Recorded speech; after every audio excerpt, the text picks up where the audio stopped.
तो नमस्कार, मैं अपने YouTube चैनल में आप सभी का स्वागत करती हूँ। सीता सोहर गीत अच्छा लगेगा तो लाइक कीजिएगा, नए हैं मेरे चैनल पर तो सब्सक्राइब कीजिएगा और कमेंट में बताइएगा कैसा लगा मेरा गीत।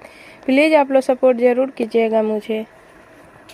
धनी धनी मिथिला नगरिया त धनी राजा जनक जी हो।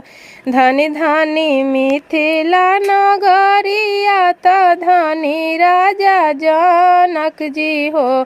ललना धनी रे जनकपुर के लोग जहाँ रे सीता जनमेली हो। ललना धनी रे जनकपुर के लोग जहाँ रे सीता जनमेली हो। धनी धनी मिथिला नगरिया त धनी राजा जनक जी हो। ललना धनी रे जनकपुर के लोग जहाँ रे सीता जनमेली हो। ललना धनी रे जनकपुर के लोग जहाँ रे सीता जनमेली हो।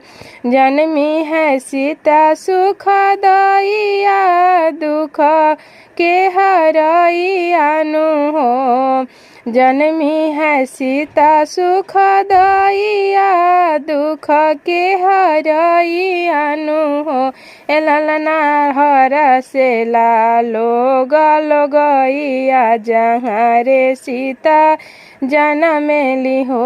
ललना हर से लोग लोगैया जहाँ रे सीता जनमेली हो। आज के दिनमा सुहावन औरु मन भावन हो। आज के दिनमा सुहावन औरु मन भावन हो। ललना शुभ दिन आइल अंगनमा जहाँ रे सीता जनमेली हो। ललना शुभ दिन आइल अंगनमा जहाँ रे सीता जनमेली हो। राजा लुटावे धेनु गैया त मंत्री रूपैया नु हो।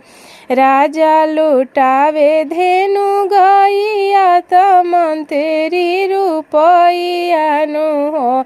ललना नगर में बाजेला बधैया जहाँ रे सीता जनमेली हो। ललना नगर में बाजेला बधैया जहाँ रे सीता जनमेली हो। आंगना में सखी सब गावेली औरु बजावेली हो। आंगना में सखी सब गावेली औरी बजावेली हो।